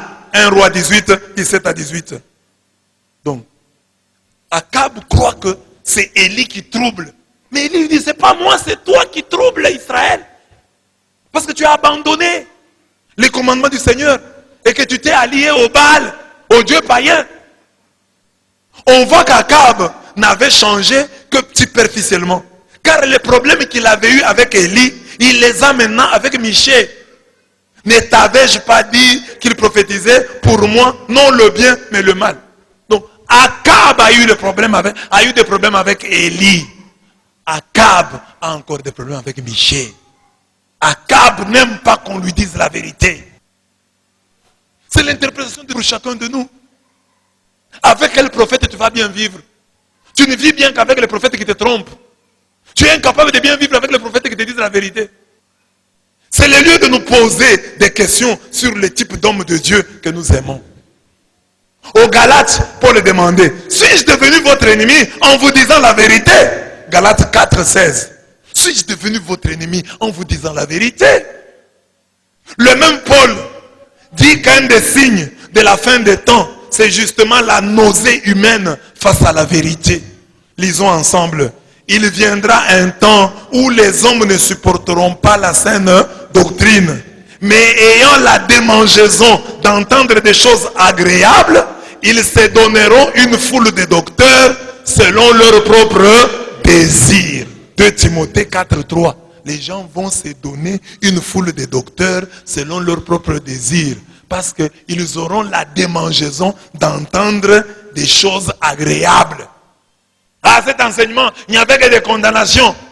Nous voulons des enseignements où on nous dit, Dieu va vous bénir. Même si vous avez des péchés, Dieu va vous sauver. Dieu vous aime. Vous irez de l'avant. Même si vous continuez avec la corruption, le pays ira de l'avant. Même si certains restent des acclameurs de leurs affameurs. Non. Le pays changera si chacun de nous se change. Parce que le pays c'est toi, le pays c'est moi. Si toi et moi, nous prenons la décision de changer, ainsi le pays changera. Le chef de l'État ne peut pas tout faire à lui seul. Il a besoin d'avoir de bons conseillers. Il a besoin d'avoir de bons ministres. Il a besoin d'avoir de bons députés. Il a besoin d'avoir de bons sénateurs. Il a besoin d'avoir de bons juges. C'est comme dans ce pays, on dit état de droit. Le chef de l'État dit, voilà les juges, vous êtes maintenant indépendants. Vous les juges, les magistrats, vous êtes indépendants. Mais si les magistrats et les juges ne sont pas honnêtes, l'indépendance signifiera l'impunité pour eux. Ils feront n'importe quoi et on leur fera rien. Parce qu'ils sont indépendants. C'est vrai qu'il faut aussi bien les payer. Parce qu'un juge qui ne reçoit comme salaire que $1000 et il arrête quelqu'un qui a volé 60 millions, 50 millions. Il en a. Il les garde par devers lui, les 60 millions. Et toi, tu les juges. Tu as à la fin du mois $1000. Et il te fait un clin d'œil. Il te propose de te donner 1 million. Tu fais quoi? Tu fais quoi? Tu vas pas réfléchir 2 fois, tu dis, enfin, moi j'ai $1000, donc on me donne 1 million, ma vie est changée. Ça c'est le procès de ma vie. Mieux vaut que je prenne 1 million ici. Et c'est ainsi que vous voyez, les gens qui ont volé des millions, on les laisse. Il était en prison, il est parti. Oh, il était en prison, il est sorti. Mais lui, il a volé des millions. Mais il est jugé par quelqu'un qui n'a que 1000. Et qu'on lui donne parfois à un mauvais taux. Quand il calcule bien, il n'a même pas $1000. Il est dans les 900 et quelques.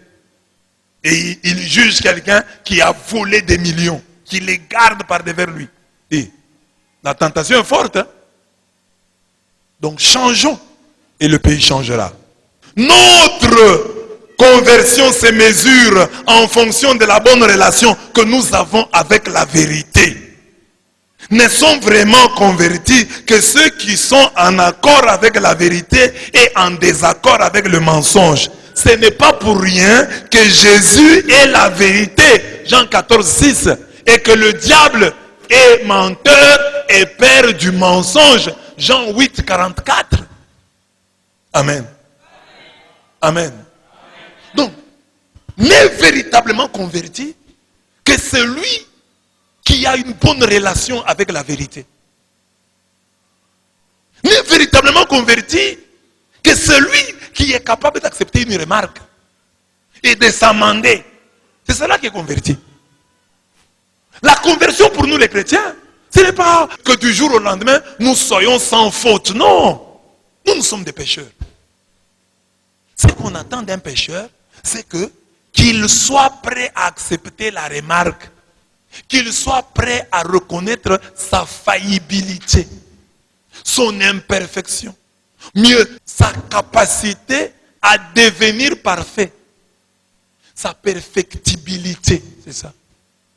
C'est-à-dire, il peut devenir parfait. Donc, il a des problèmes. Alors, aujourd'hui, qui s'est converti? C'est celui-là à qui on fait des remarques, dit oui, ça passe, merci.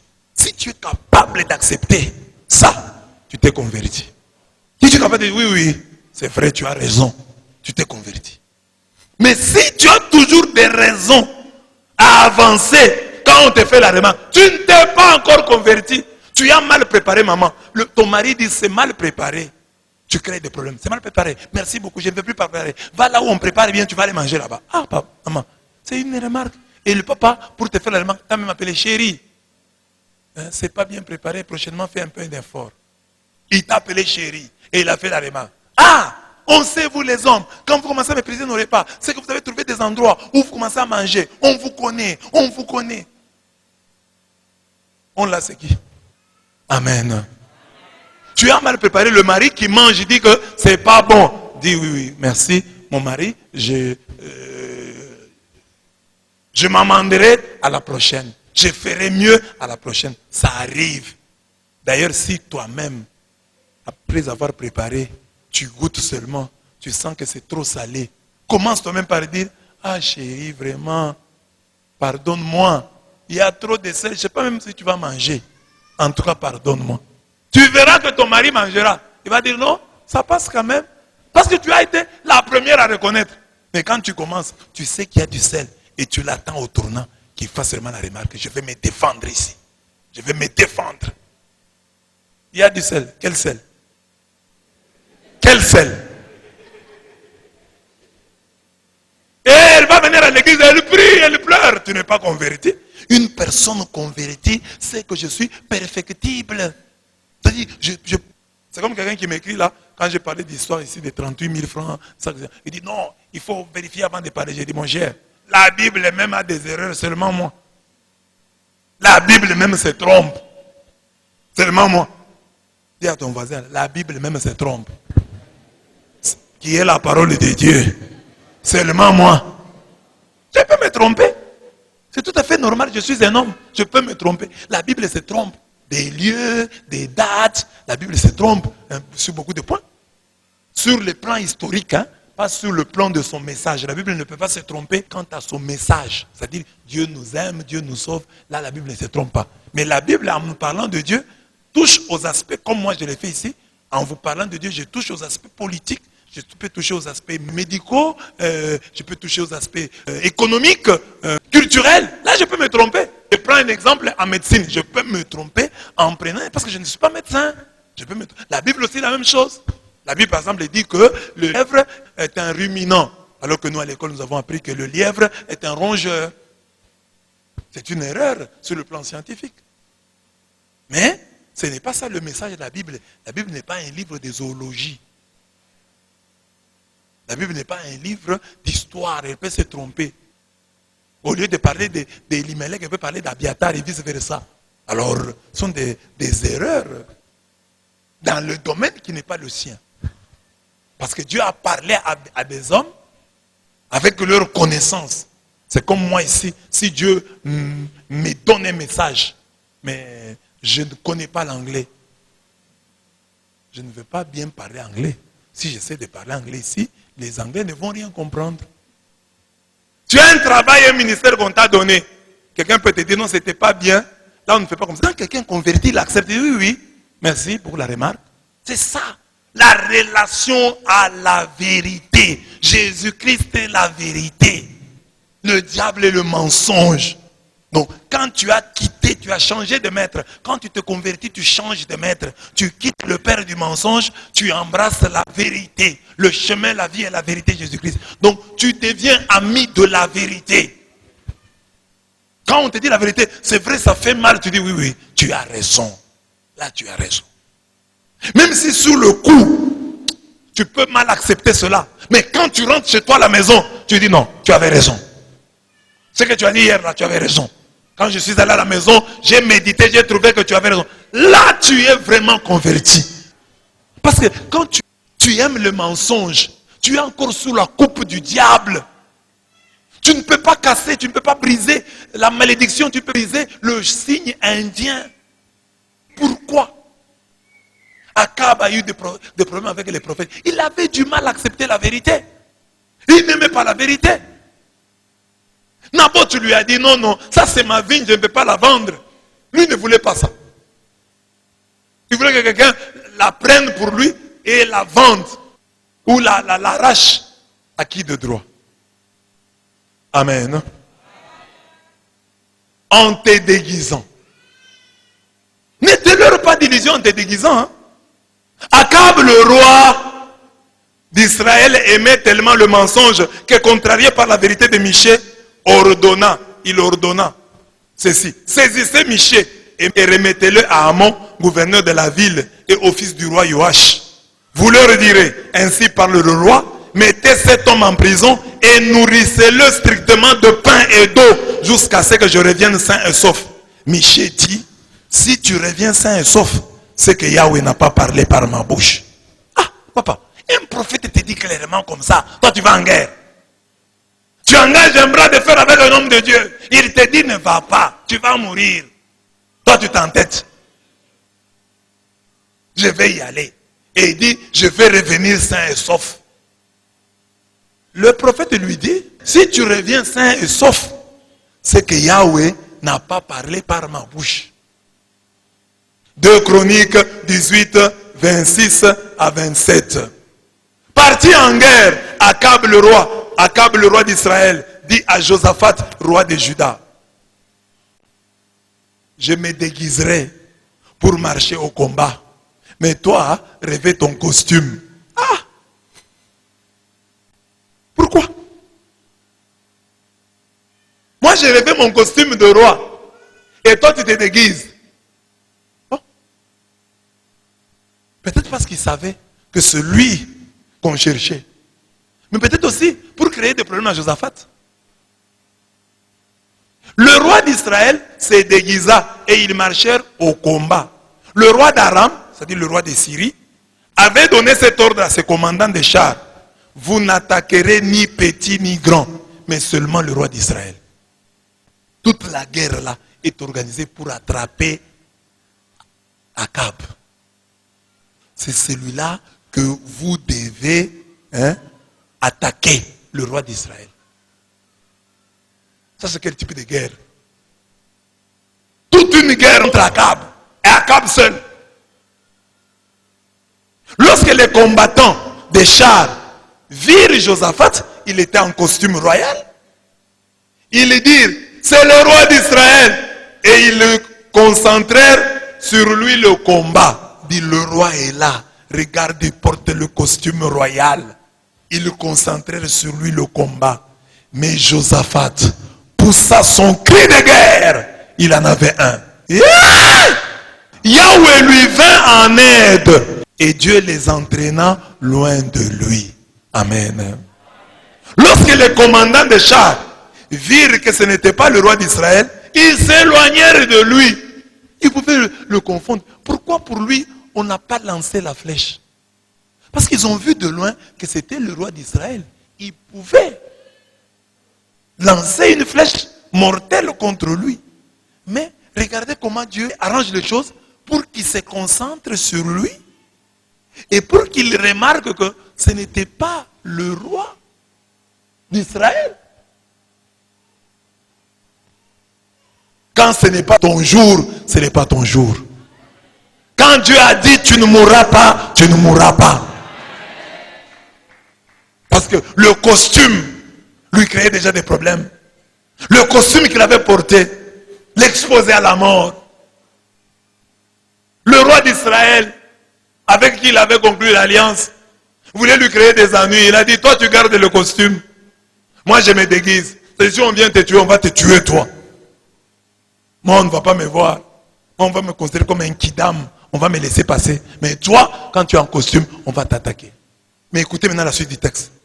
Or, un homme banda son arc sans savoir qui il visait. Sans savoir qui il visait. Et atteignit le roi d'Israël entre le corselet et les appliques. C'est-à-dire, au défaut de la cuirasse. Au défaut de la cuirasse.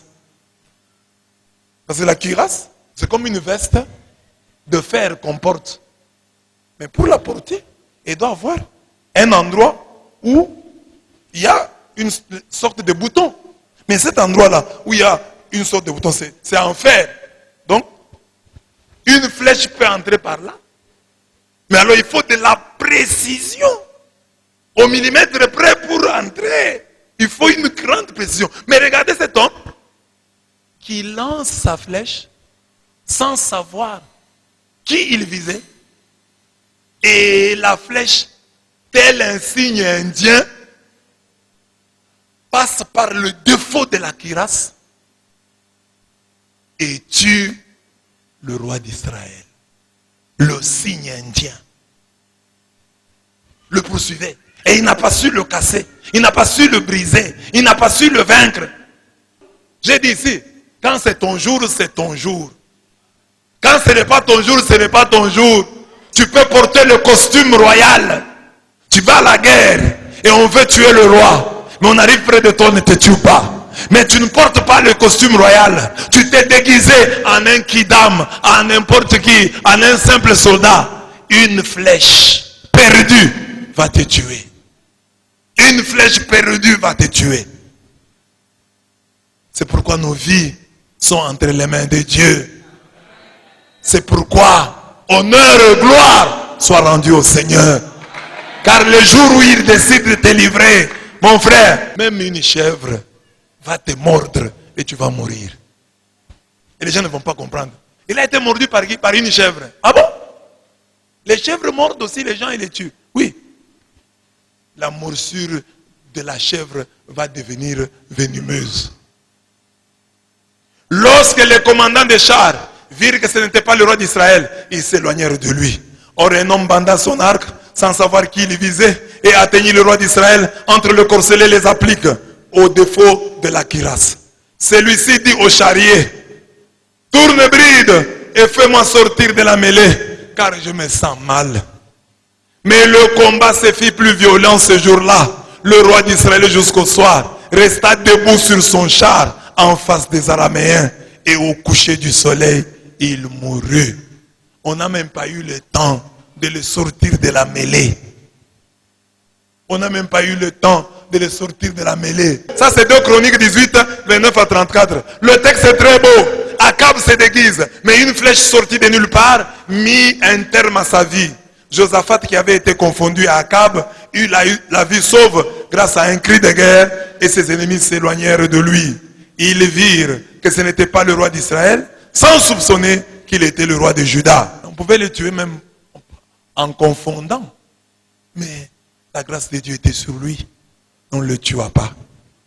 La grâce de Dieu éloigne de nous nos ennemis, tandis que la disgrâce attire vers nous toutes les flèches perdues.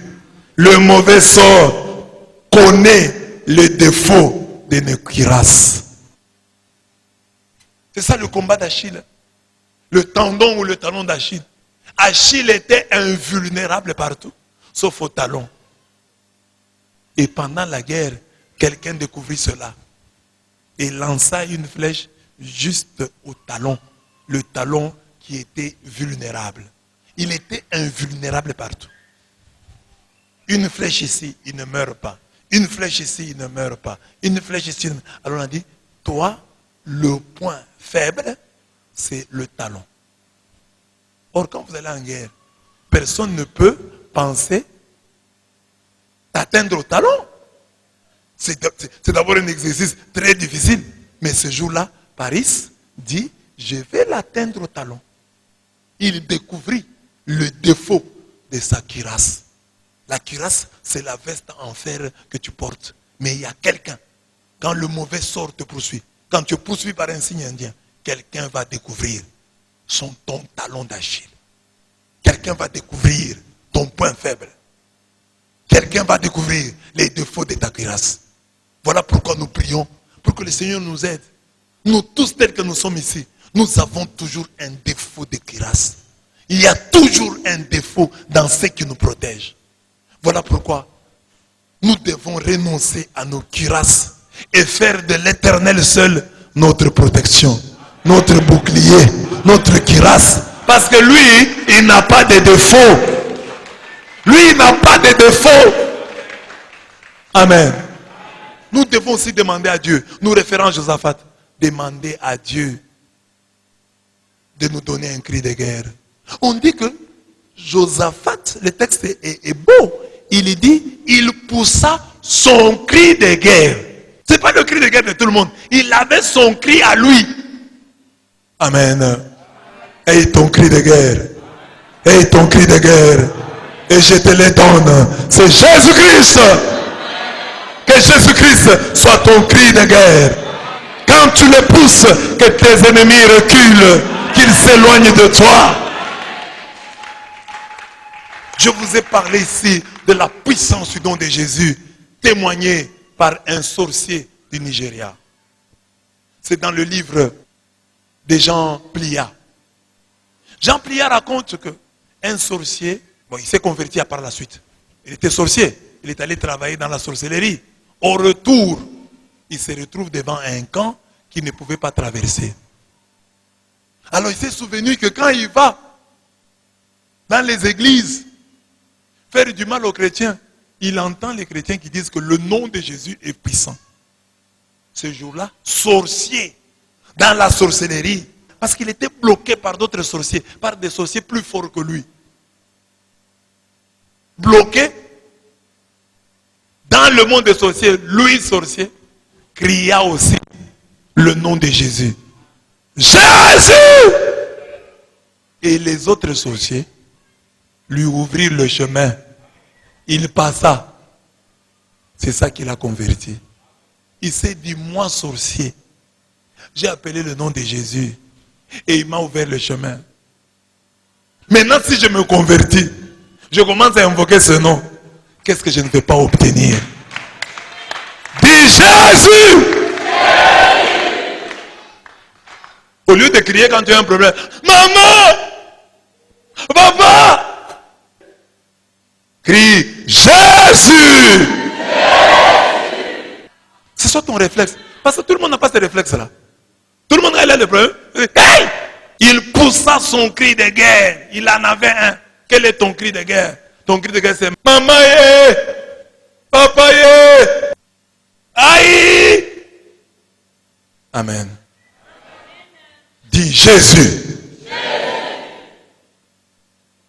Entouré, il poussa son cri de guerre. Il avait un cri de guerre. Que Jésus-Christ soit ton cri de guerre.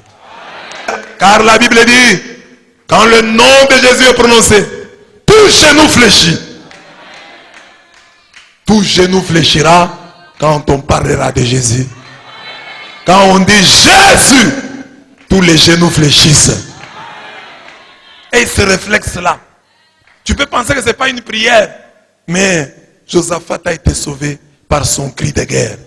Que Jésus-Christ soit ton cri de guerre. Mais maintenant, comment, chrétien, je vais briser le signe indien? Si Akab avait écouté le prophète Michée, est-ce qu'il serait mort? Est-ce qu'il serait mort? Comme on lui a dit, tu vas à la guerre, tu vas mourir. Tu ne reviendras pas sain et sauf. S'il s'était gardé d'y aller. S'il avait accepté la prophétie. Parce que son problème, c'était de reconnaître la parole de Dieu à travers ce prophète. C'était ça. À travers ce prophète qui lui disait la vérité. Parce que comme il était incapable de suivre le conseil du prophète, qui lui disait de ne pas aller en guerre, la guerre qui est mortelle, c'est qu'il refusait toute parole du prophète. Parce que si le prophète qui te dit ne va pas en guerre, tu vas mourir. Quand il te dit ne vole pas, tu vas obéir. Tout le monde n'aime pas la guerre, n'est-ce pas? Tel que tu es là. Un prophète qui te dit ne va pas en guerre. Et un prophète qui te dit va en guerre. Quel est le prophète que tu aimes? Normalement, il devait accepter ce que lui disait Michel, de ne pas aller en guerre. Il dit, ah non, c'est bien d'ailleurs, j'ai un prophète pour rester. Mais lui, s'entête. Il va en guerre, sachant qu'elle est mortelle, plus que les autres péchés. Mais maintenant, si le même prophète lui dit, ne vole pas, ne frappe pas ta femme, ne commets pas d'adultère, est-ce qu'il allait obéir? Non. Donc, pour briser le signe indien, le mauvais sort, pour échapper à cette flèche qui cherche le défaut de ta cuirasse, il faut simplement aimer, écouter les prophètes durs, les prophéties dures. Si on te demande pourquoi tu aimes tel prophète, il faut que tu répondes, je l'aime parce qu'il est dur envers moi. Parce que lui au moins me dit la vérité. N'aime pas, ah j'aime ce prophète là, il est cool, il me parle bien, il est gentil avec moi. Le prophète qui est gentil avec toi va te perdre. Les prophètes qui étaient gentils avec Akab l'ont perdu. Mais s'il avait suivi le prophète qui lui disait de ne pas aller en guerre, il n'allait pas mourir à ce moment-ci. Quand le prophète Michée arriva près du roi, et le roi lui demanda, Michée, devons-nous aller combattre à Ramoth de Galade, ou dois-je y renoncer? Il répondit, montez, vous réussirez, ses habitants seront livrés entre vos mains. 2 Chroniques 18, 14 à 15. Il y a des moments où le prophète, même le prophète vrai est là, par ironie, il nous dit ce que nous voulons entendre. Ici, Michée parla comme tous les faux prophètes, et le roi Akab sentit qu'il ne lui disait pas la vérité. Le roi Akab aussi a le sens de la foi, parce que quand Michée lui dit ce qui est faux, il sent. Et il dit à Michée, combien de fois me faudra-t-il t'adjurer de ne me dire que la vérité au nom de Yahweh? Alors il prononça, j'ai vu, maintenant c'est ça la prophétie, la vraie, j'ai vu tout Israël dispersé sur les montagnes comme un troupeau sans pasteur. Et Yahweh a dit, ils n'ont plus de maître, que chacun retourne en paix chez soi. 2 Chroniques 18, 16. Cette prophétie est l'annonce de la mort d'Akab. Il dit, mais Akab seul va mourir, le pasteur va mourir, le berger va mourir, mais le troupeau rentrera chez lui sans pasteur, en paix. On lui a dit, tu vas mourir seul. C'est peut-être pour ça qu'il dit, parce qu'il écoute un peu la prophétie. Il dit, je vais aller en guerre, hein, mais je vais me déguiser. Parce que le prophète a dit que cette guerre ne me cherche que moi. Alors que je me déguise, comme ça je vais échapper à la prophétie. Non, on n'échappe pas ainsi à la prophétie. En se déguisant, non. Le prophète a dit, n'y va pas. Tu vas mourir, n'y va pas, convertis-toi. Cette prophétie est l'annonce de la mort d'Akab. Mais pourrait-on se demander pourquoi les prophéties de Michée sont-elles différentes des autres? C'est pour répondre à cette question que le prophète raconte cette parabole riche en enseignements. Lisons-la. Écoutez plutôt la parole de Yahweh. C'est Michée qui parle. J'ai vu Yahweh assis sur son trône. Toute l'armée du ciel se tenait à sa droite et à sa gauche.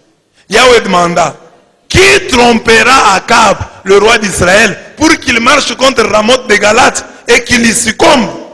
Ils répondirent, celui-ci d'une manière et celui-là d'une autre. Alors l'esprit s'avança et s'éteint devant Yahweh. C'est moi, dit-il, qui les tromperai. Yahweh lui demanda, comment? Il répondit, j'irai et je me ferai esprit de mensonge dans la bouche de tous ces prophètes. Yahweh dit, tu le tromperas, tu réussiras. Va et fais ainsi. Voici donc que Yahweh a mis un esprit de mensonge dans la bouche de tes prophètes qui sont là. Mais Yahweh a prononcé contre toi le malheur. Vous comprenez ça? Parce que Sédécias, quand il gifle Michée, il est sincère. Il est convaincu qu'il a l'esprit de Dieu. Maintenant on explique, mais comment eux, croyant qu'ils ont l'esprit de Dieu, induisent le roi en erreur? La parabole répond, Dieu au ciel était assis sur son trône. Et c'est Dieu qui a demandé, qui trompera Akab, le roi d'Israël, pour qu'il marche contre Ramoth de Galate? Qui va le tromper? Dieu, hein? Il demande ça. Alors l'armée du ciel, ceux qui sont au ciel, ils vont dire, celui-ci d'une manière, celui-là d'une autre. Mais c'est l'esprit qui va s'avancer et qui va dire à Dieu, c'est moi qui vais les tromper. Et Dieu demande à l'esprit, comment tu vas faire pour les tromper? L'esprit a dit, j'irai et je me transformerai en esprit de mensonge dans la bouche de tous ces prophètes. Alors Dieu dit, oui, oui, c'est très bien. Tu les tromperas et tu réussiras. Va et fais ainsi. L'esprit est venu et entré dans les faux prophètes là. Ils ont reçu un esprit de mensonge et ils ont prophétisé le mensonge.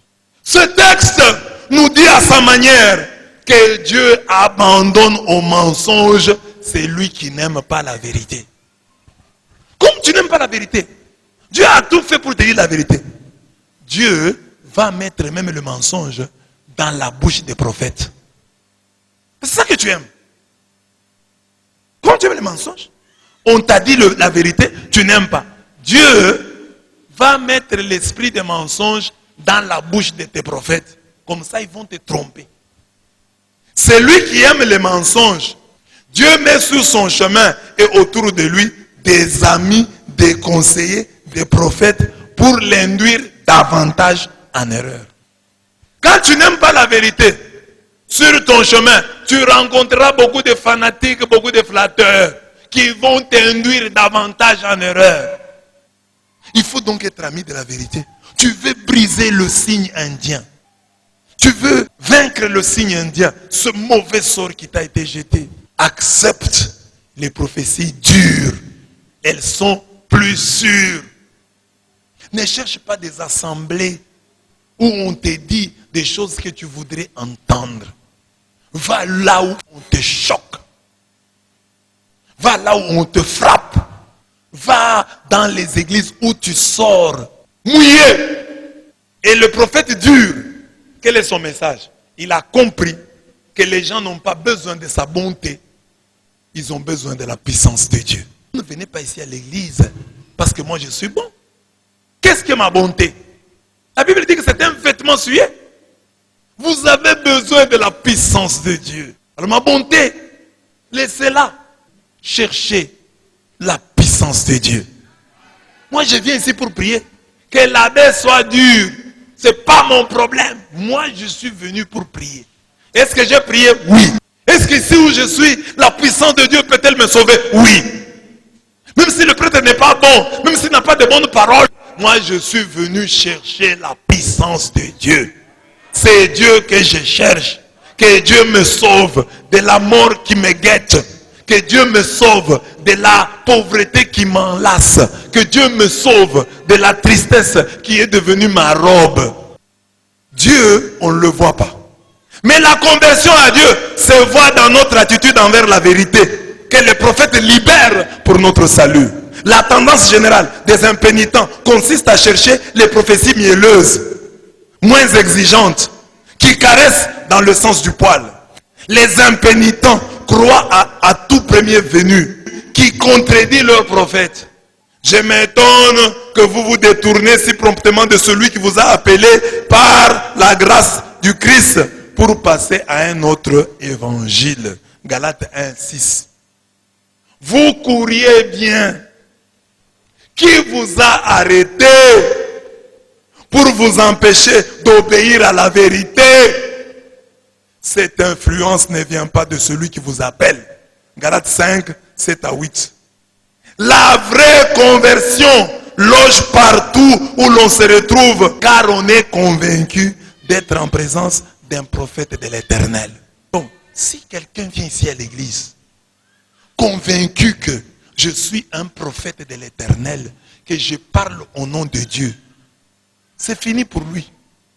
Il va se convertir. Moi, je suis convaincu que la Bible, c'est un prophète de Dieu. Ah, ça change tout.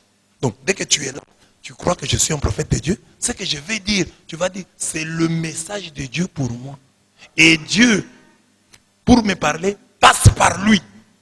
Donc, tu peux avoir un problème, tu dis à la prière, Seigneur, aujourd'hui je vais à la prière, la Bible, je vais certainement prêcher, Seigneur, mets en lui la réponse à ma question ici. Et tu viens à la prière, tu t'assois et Dieu te répond. La vraie conversion loge partout où l'on se retrouve, car on est convaincu d'être en présence d'un prophète de l'Éternel. À partir de cette conviction, tout devient croyable. Si tu es convaincu que cet homme est un prophète de l'Éternel, maintenant c'est fini. Maintenant quand il va te dire, tu vas accepter, tu vas venir ici, le prophète te dit, sois soumise à ton mari. Non, pas ça. C'est pas un prophète. Parce que tu es venu à l'église, tu veux qu'il te dise les choses que tu veux entendre. Femme, soyez soumise à vos maris. Amen. Mais ton prophète te dit, femme, sois soumise. C'est ça que dit le prophète. Toi, tu t'es déjà convaincu que c'était un prophète de l'Éternel. Quand tu crois que cet homme, Dieu me l'a envoyé pour me montrer le chemin, ça change tout. C'est-à-dire comme si Dieu m'a orienté ici. C'est pour que j'écoute ces messages. Et le diable est malin. Le diable peut te séparer du prophète de ta vie. Le diable est malin. Il peut t'éloigner de ton prophète. Non, quitte ici. Non, ne prie pas avec lui. Mais c'est lui. C'est lui. C'est Michée. Si tu crois en sa parole, tu évites la mort. Tu ne crois pas en sa parole, tu meurs. C'est ce qui est arrivé à David. Un jour, il exprima ce désir. Qui me fera boire l'eau du puits qui est à la porte de Bethléem? David, un jour, exprima seulement un désir. Il dit, il y a au puits de Bethléem là, il y a de l'eau. Dans le puits qui est à Bethléem. Un puits gardé par des soldats philistins. Il y avait de l'eau dans la maison. David dit non, aujourd'hui je n'ai pas envie de boire l'eau que j'ai dans la maison ici. Je n'ai pas envie de boire l'eau qui est dans l'eau de mon puits. Je veux seulement boire l'eau qui est dans le puits, qui est à la porte de Bethléem. Mais il y a des militaires là-bas. Oui, c'est cette eau-là que je voudrais boire. Les trois preux, les trois champions qu'il avait, s'ouvrant un passage au travers du camp philistin, tirèrent de l'eau au puits qui est à la porte de Bethléem. Il avait lui des champions parmi tous ces soldats. Quand il exprima le désir de boire l'eau qui venait du puits qui était à la porte de Bethléem, 3 se sont levés et 3 c'était un chiffre symbolique. Ils ont dit, nous allons te donner cette eau. Ils ont pris le risque, ils ont risqué leur vie et ils ont puisé. Ils sont comme le dit le texte, ils se sont ouverts un passage au travers du camp philistin. Ils ont tiré de l'eau au puits qui est à la porte de Bethléem. Ils l'ont emportée et l'ont offerte à David. Mais David ne voulut pas en boire. Il l'a répandue en libation à Yahweh. David, non, je ne vais pas boire cette eau. Il l'a répandue en libation. Il l'offrit à Dieu. En disant quoi? Que Yahweh me garde de faire cela. C'est le sang des hommes qui sont allés risquer leur vie. Il ne voulut donc pas boire. Voilà ce qu'ont fait ces 3 preux, ces 3 champions. C'est ça, mes bien-aimés. Ça, c'est 2 Samuel 23, 15 à 17. À ces vaillants guerriers, David demanda l'eau du puits qui est à la porte de Bethléem, là où se trouvaient les Philistins. Ce challenge plut énormément à ses preux, car ils croyaient au rôle que David devait, au nom de Dieu, jouer dans leur vie. Ils aimaient de tels challenges. Ils se plaisaient à relever les défis. Ils étaient contents d'avoir un leader qui leur demandait plus qu'ils n'osaient donner. Ils avaient compris qu'un vrai leader, c'est celui qui nous tourne constamment vers ce que l'œil n'a pas vu, vers ce que l'oreille n'a pas entendu, vers ce qui n'est pas monté au cœur de l'homme, mais que Dieu a préparé pour ceux qui l'aiment. 1 Corinthiens 2, 9. Le vrai leader, c'est celui qui sait que la facilité ne rend pas les hommes heureux. C'est ainsi que ces soldats aimaient beaucoup David et ils pouvaient lui dire, on est à toi, David, et avec toi, fils de Jessé. Paix, paix à toi et paix à celui qui t'assiste, car c'est ton Dieu qui t'assiste. 1 Chronique 12, 19. De ce qui précède, nous apprenons que nous n'échappons au mauvais sort que lorsque nous prenons au sérieux les prophètes auxquels nous avons cru. Bien-aimé, quand tu viens ici, il y a des gens qui sont venus ici parce que moi je suis dans cette paroisse. Il y a des gens qui ont entendu une émission à la radio, qui ont vu une vidéo et qui ont dit, je vais aller prier à la paroisse universelle. C'est ainsi qu'ils sont là. Il y a des gens qui m'ont connu autrefois, ils ont dit la Bible est là, ils sont venus. Donc vous qui êtes venus d'ailleurs, il y a des gens que j'ai trouvés ici. Bon, je vais parler d'eux après. Mais je parle d'abord de ceux qui sont venus parce que moi j'étais ici. C'est que vous avez cru en moi. Vous avez cru que j'avais un message pour vous. Alors quand vous êtes ici, pourquoi vous refusez de vous convertir? Pourquoi vous n'écoutez pas quand on vous dit confessez-vous, communiez, respectez le jeûne du vendredi? Si Dieu a permis que nous puissions nous rencontrer, c'est que Dieu savait que j'ai quelque chose pour vous. Dieu a mis en moi quelque chose pour vous. Si vous croyez en ce que je vous dis, Dieu fera quelque chose pour vous. Vous êtes venus pour ça.